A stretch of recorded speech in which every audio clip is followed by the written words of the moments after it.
મેં હંમેશા કહ્યું છે કે ભગવાન પાસે કોઈ દિવસ સુખ માંગવું નહીં, કારણ કે સુખ હોય તો એની હારે જોડાયેલું છે દુઃખ. જેમ દિવસની હારે રાત્રિ જોડાયેલી છે, તડકાની હારે છાંયો જોડાયેલો છે, કોઈ ન સ્વીકારે એને મારો મહાદેવ સ્વીકારે છે. મહાદેવજીના મંદિરે તાળા મારવાની જરૂર નથી. ઘણી વખત આપણે પેપરમાં વાંચીએ છીએ કે ફલાણા માતાજી ત્યાંથી ઘરેણા ચોરી થઈ ગયા. શિવજીના ઘરેણા ચોરી થતા જ નથી. એને ભાડે ત્યાં દહગા વાઘાવી હતી આપણે. આ દુનિયામાં જેને કોઈએ ન સ્વીકારે એને મારા મહાદેવજીએ સ્વીકારવાના, એને ભગવાન મહાદેવે સ્વીકાર્યા છે. અને એટલે જ તો એને કરુણાનો અવતાર કહ્યો છે. ભલે લયના દેવતા છે, આ સૃષ્ટિનો નાશ કરનારા છે ભગવાન મહાદેવજી, પણ છતાં પણ કરુણાનો અવતાર. સ્મશાનમાં ગયા હોય તે નથી આપણે કહેતા એલા આપણે વયા જવું, હું આપણું હારે આવશે, પડ્યું જ રહેવાનું બધું. તો અત્યારે વયા જાય તો કથામાં વયા જાય કે ભાઈ ભગવાનની હારે.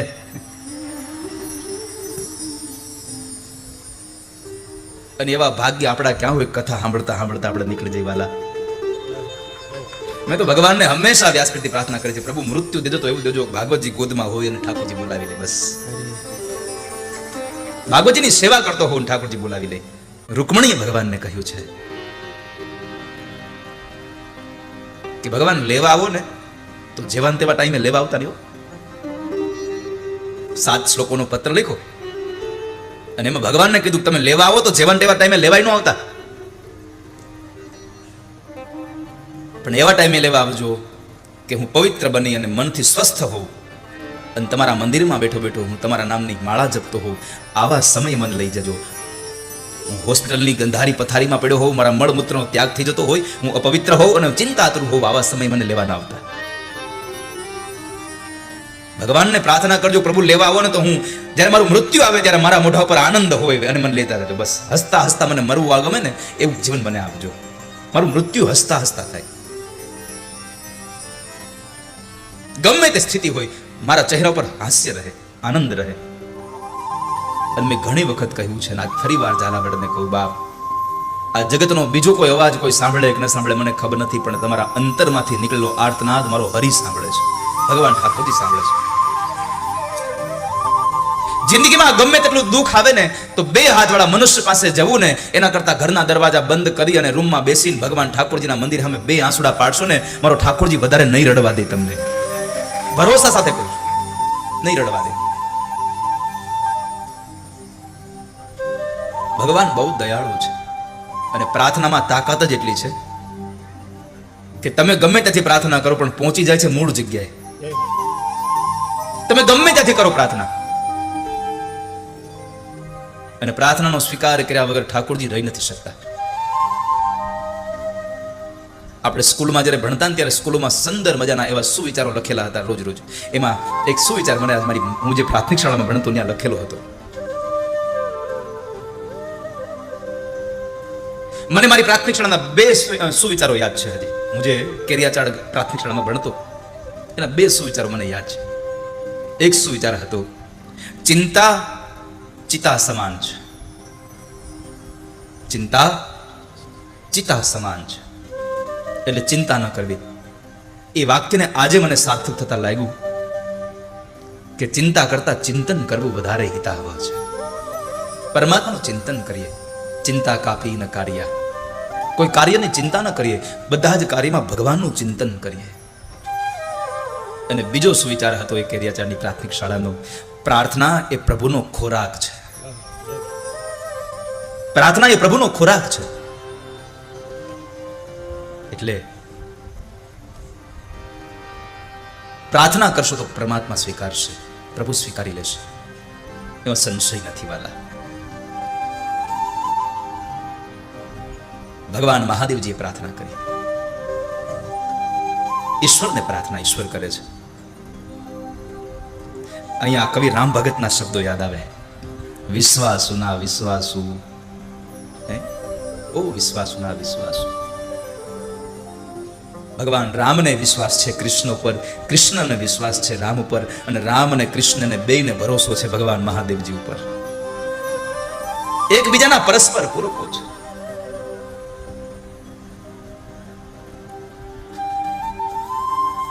તો ભગવાન મહાદેવજી પ્રાર્થના કરે છે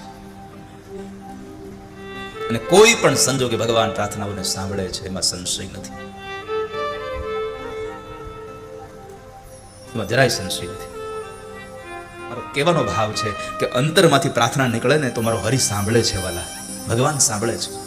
એક વાત કહું બહેનોને બધાને કે છોકરું બહુ રડતું હોય ને બધું થતું હોય ને તો આ મરચા અને રાઈ ને બધું અગ્નિમાં નાખીને પાડોશીને હેરાન કરવાને એના ધોવાડાથી, એના કરતા એકાદું ભગવાનના ગીતનું સ્મરણ કરાવજો. કદાચ હું ભરોસા સાથે કહું છું ઠાકોરજી તમારા છોકરાને શાંત કરી દેશે,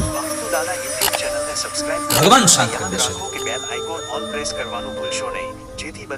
અને આ જગતમાં પવિત્રમાં પવિત્ર કોઈ વસ્તુ હોય તો જ્ઞાન છે. નહીં જ્ઞાનેન સદૃશમ પવિત્રમ નિહ વિદ્યતે.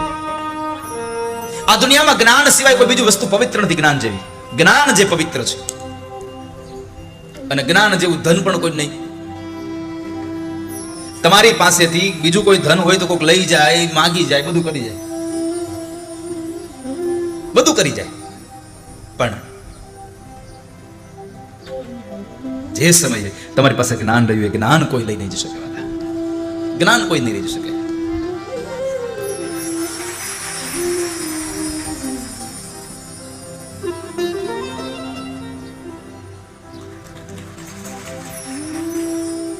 સંતોનો ખૂબ ભાવ રહ્યો છે. એમાં સ્વામિનારાયણ સંપ્રદાયના સંતો ખૂબ મારા ઉપર રાજી છે. એક ભગવાનનો સાધક હતો જગદીશભાઈ, અને એવી સાધના કરે કે એણે એક મીંદડીને વશ કરી લીધી. એણે એક મીંદડીને વશ કરી લીધેલી કે જ્યારે સાધના કરવા બેસે ત્યારે મીંદડીના માથા ઉપર દિવેટીયું મૂકીને દીવો કરે. એટલે એના મિત્રો પછી એને મળે એટલે એ મિત્રો એ કહે કે ભાઈ સાધના એવી કરી મેં મીંદડીને વશ કરી નાખી.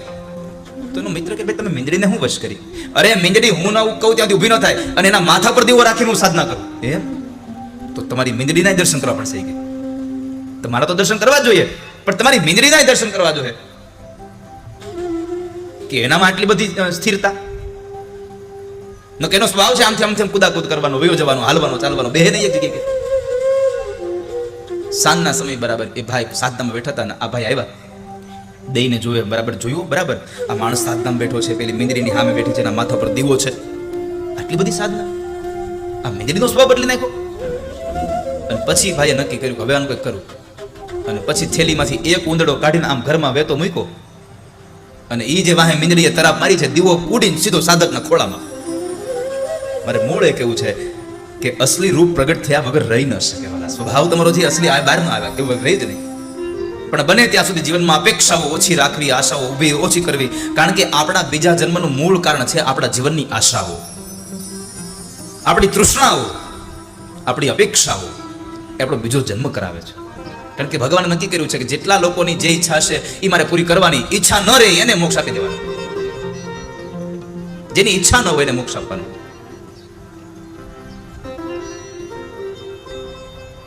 ઈચ્છા બાકી હોય અને શ્વાસ પૂરા થઈ જાય એને મૃત્યુ કહેવાય. ઈચ્છા બાકી હોય અને શ્વાસ પૂરા થઈ જાય એને મૃત્યુ કહેવાય, પણ શ્વાસ બાકી હોય અને ઈચ્છા પૂરી થઈ જાય એને જીવતા મોક્ષ કહેવાય. આ જગતમાં મારા વાલા, તમારા હાથમાં રહેલો કાંટો, નાની ઈયળને તમે ભરાવતા હો ને તો તમને ખબર ન હોય આ કાંટો કેટલી વેદના આપે, પણ તમે હાયલા જતા હોય ને પગમાં જેમ કાંટો ખૂંચી જાય પછી ખબર પડે કાંટો કેટલું દુઃખ આપે છે.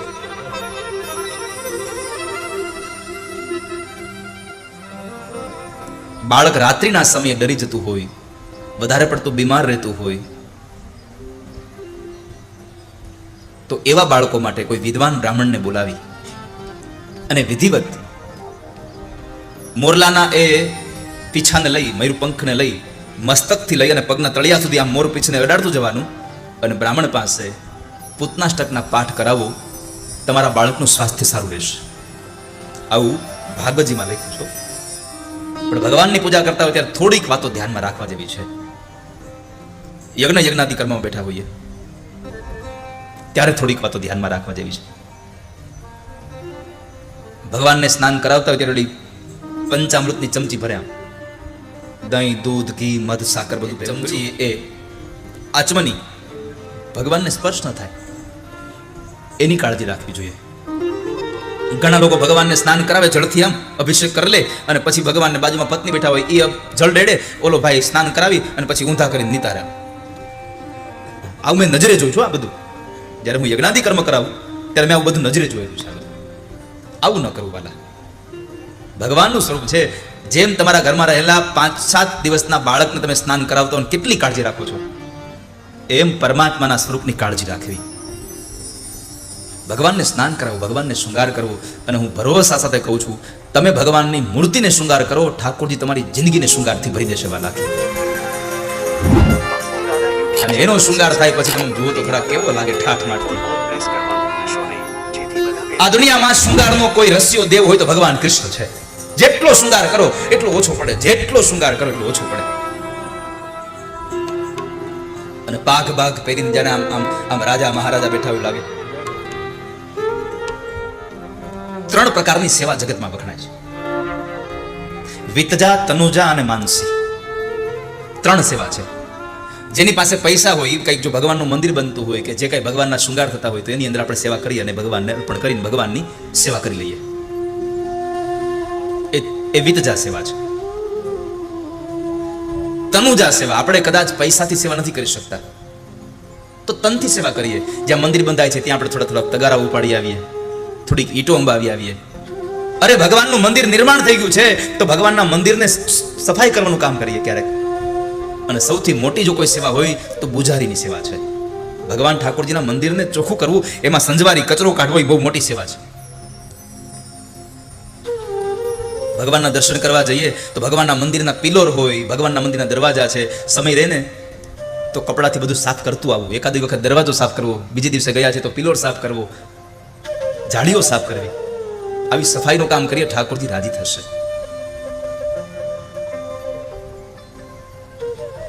તનથી સેવા થાય તો તનથી કરી લેવી. અને એમ થાય કે માનસી સેવા કરવી છે તો માનસી સેવા કરવી. અને માનસી સેવામાં તો તમારે કેટલી છૂટછાટ. તમે હોનાના વાસણ ભગવાનને કરી શકો, હોનાના ઘરેણા ભગવાનને પહેરાવી શકો, રોજ તમારે જેટલા ભોગ ભગવાનને ધરવા એટલા ભોગ ભગવાનને ધરી શકો. કાંઈ ખર્ચ કરી ધરવાનું કાંઈ નહીં, તો બધું આપવાનું માનસી સેવામાં. બધી જ જગ્યાએ લોભ કરજો. જો કે મેં તો ઘણી વખત કહ્યું છે, જીવનમાં લોભ ન કરો, કરકસર 100% કરો. જીવનમાં તમે 100 વાર કરકસર કરો પણ લોભ કોઈ દી ન કરો. કારણ કે કહેવત છે, લોભીનું ધન કોણ ખાય? આ બાજુ અલગ છે, કોણ ખાય? ધુતારા. કેટલા લોકોને ખબર ધુતારા ખાઈ? લોભીનું ધન ધુતારા ખાઈ કેટલા લોકોને ખબર છે? હાથ ઊંચો કરો. જેને ખબર છે કે લોભીનું ધન ધુતારા ખાઈ જાય છે. બહુ ઓછા લોકોને ખબર છે લોભીનું ધન ધુતારા ખાય છે. બધાને ખબર છે લોભીનું ધન ધુતારા ખાય. બરાબર છે? એટલું હંગરી મૂક્યું હોય,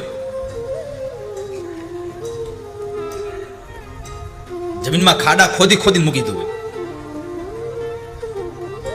અને પછી વાપરી ન ગઈ, પછી મરી જાય, પછી સાફ થઈને એની માથે બેહે પાછું. જ્યાં ખાડો ખોદ્યો ત્યાં જ બેઠો હોય. મારું ધન ન અડવું જોઈએ કોઈ કે. જિંદગીમાં કરકસર કરજો, લોભ ન કરતા વાલા કોઈ દિવસ. લોભ ન કરશો ક્યારે. અને એમાં ભગવાનની સેવા પૂજામાં લોભ શું કામ? કોઈ દિવસ ન કરશો લોભ ભગવાનની સેવા પૂજામાં. પરમાત્મા માટે તો જેટલું થાય એટલું વધારે કરીએ. સેવાના કાર્યમાં, સદકર્મમાં તો જેટલો રૂપિયો વપરાય એટલો આપણે વાપરીએ. જીવનમાં કરકસર કરજો, લોભ ન કરતા કોઈ દિવસ. એક ભગવાનનો ભક્ત હતો ને, બરાબર સેવા પૂજા કરે તેમાં ભગવાનને દૂધ ધરવું પડે, કેસર પધરાવવું પડે, ફ્રૂટ ધરવું પડે, ડ્રાય ફ્રૂટ ધરવું પડે, આ બધું આપવું પડે. એટલે એને જામ્યું નહીં બરાબર.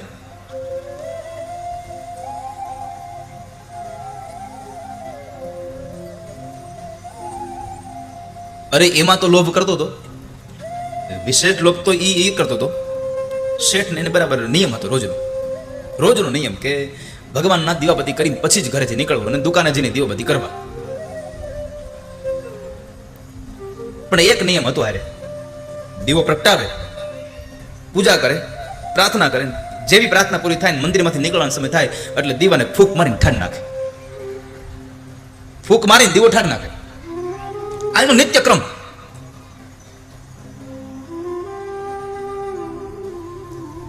અને એને દુકાન હતી કરિયાણાની, અને આજુબાજુના 2-5 ગામમાંથી લોકો આવીને હટાણું કરી જાય. અને કરિયાણામાં તો દુકાનનો ધંધો હોય એટલે એ બાકી તો દેવું પડે, બધું કઈ રોકડું તો આવે નહીં. સારું છે કથામાં બાકી ન થયું છે દીદભાઈ, ડાયરામાં હવે હપ્તા ન થયા.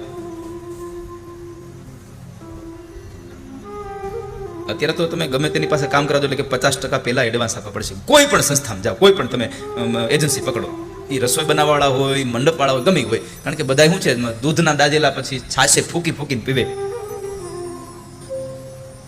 તો બાજુના ગામમાંથી 2-3 ગામ આગળ હશે, 6-7 કિલોમીટર ગામ દૂર હશે, ત્યાંથી એનો એક ગ્રાહક હતો. એ બચારો ઘણું બધું બાકીને લઈ ગયેલો અને શેઠને કીધું, શેઠ ઉઘરાણી તમારે લેવા આવવાની છે, હું દેવા નહીં આવું. એટલે એનો ભાવી હતો કે તમે ઈ બાને મારી ઘરે આવો, એમ કહેવાનો મેં નહીં કે તમે ઈ બાને મારી ઘરે આવો ને તમે જે દિવસે ઉઘરાણી આવો ને તેથી બપોરે તમારે મારી ઘરે જમવાનું છે, હું જવા નહીં દઉં. શેઠ કે કાંઈ વાંધો નહીં, હાલ ભાઈ આ વખતે તારી બહુ ભાવ છે તો ઉઘરાણીના બાને તારી ઘરે જમી જઈશ અને હું આવી જઈશ, કઈ વાંધો નહીં. જે દિવસે એને દુકાન બંધ રાખીને જવાનું હતું બપોરા ઉઘરાણીએ, સવારમાં વહેલા ઉઠે, નાહી ધોઈ પરવારી અને મંદિરમાં ગયા. તો મંદિરમાં ઓલો જે દીવો હતો એમાં ઘી થઈ રહેલું હતું અને વાટકો એ દિવેટી મોટું જબરું હતું કે 500 ગ્રામ કિલોગ્રામ ઘી હામી જાય. એટલે શેઠે બરાબર એને સાફ કરી નવું ઘી આખું પૂરી 500 ગ્રામ નવી વાટ મૂકી, દીવો પેટાવ્યો અને ભગવાનને પ્રાર્થના કરી અને ઘરવાળાને કીધું, ખાંભળ્યું મારે નાસ્તો નથી કરવો. હો કેમ? અરે મારે બપોરે જમવાનું બહાર છે, એટલે મારે બપોરે બહાર જમવાનું છે, એટલે સવારે નાસ્તો ઘરે નથી કરવો, એટલે મારી રસોઈ બપોરે બનાવતા નહીં અને હાજનું હું આવીને કહું તો બનાવજો. એ ભલે વાંધો નહીં. શેઠ ઉઘરાણીએ જાય છે અને પેલાના સમયમાં કઈ વાહન વ્યવસ્થા નહીં હોય એટલે હાલીને જતા હતા. બંડી પહેરેલી, માથે ટોપી, હાથમાં લાકડી ને એક હાથમાં થેલી અને ચપ્પલ પહેરીને શેઠ હાલ્યા જાય. અને આનંદ હતો કે આ તો બપોરે મારે જમવાનું છે, એટલે ઓલાએ તો એને ભજીયા લાડવા બનાવ્યા દેશે. આમ વિચાર કરતા કરતા નીકળી ગયેલા અને 3-4 કિલોમીટર હાલી ગયા પછી યાદ આવ્યું કે લે આ ઉતાવળમાં એક કામ તો ભૂલી ગયો. આજે જ હજી નવું દિવેલ 500 ગ્રામ કરતા વધારે નાખ્યું છે અને દીવો ઠારવાનું ભૂલાઈ ગયું. હવે શેઠ ઉભા રહી ગયા, આમ સ્થિર. હવે કરું જો પાછો જાવ તો આ ઉઘરાણી વાળાનો વાયદો આજનો છે, તો એને બાનું મળી જાય કે તમે ન આવ્યા એટલે મેં પૈસા બીજે વાપરી નાખ્યા, હવે 15 દિવસ પછી આપીશ. અને જો હું આજ ઉઘરાણીએ જાઉં તો ઓલું મારું ઘી બળી જાય. કરું હું બહુ વિચાર કર્યા પછી નક્કી કર્યું કે 15 દિવસ પૈસા મોડા આવશે ઈ જ ને, પણ ઘી તો હાવ ગાંઠનું ગોપીચંદન જાય. એટલે 4 કિલોમીટર હાલી ગયેલો શેઠ પાછો આવ્યો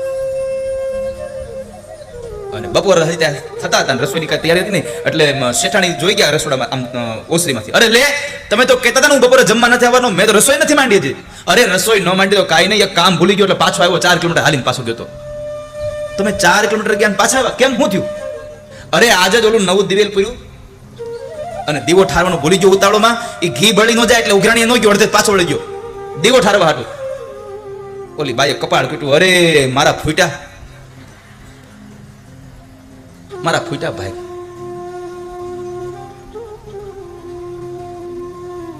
શેઠાણી કે કેટલા વર્ષ થયા લગ્નના? 15 વર્ષ. તો 15 વર્ષમાં તમે મને ઓળખી નહીં? અરે તમે ઉતાળમાં વ્યા ગયા, હું ઘરનું કામ કરતા કરતા બરાબર ઓરડામાં ગઈ અને બરાબર નજર મારી મંદિરમાં ગઈ, દીવો ચાલુ તો મેં ઠારી નાખ્યો છે. તમે મને ન ઓળખા? અરે તમે આ 4 કિલોમીટર હાલીને ગયા, 4 કિલોમીટર હાલીને આવ્યા અને હજી પછી તમે હાલીને જાઓ અને હાલીને આવશો, આ તમારા પગના ચંપલા કેટલા ઘાઈ જાય. તે ઓલો કે હું તને ન ઓળખું, તું મને ક્યાં ઓળખીશું? કે કેમ? એ કે વળતા હું ચંપલ હાથમાં લઈને આવ્યો છું. કે હવે આને પછી મોંઘવારી નડે કોઈ દી? પણ જીવનમાં બાપ કોઈ દી લોભ ન કરશો.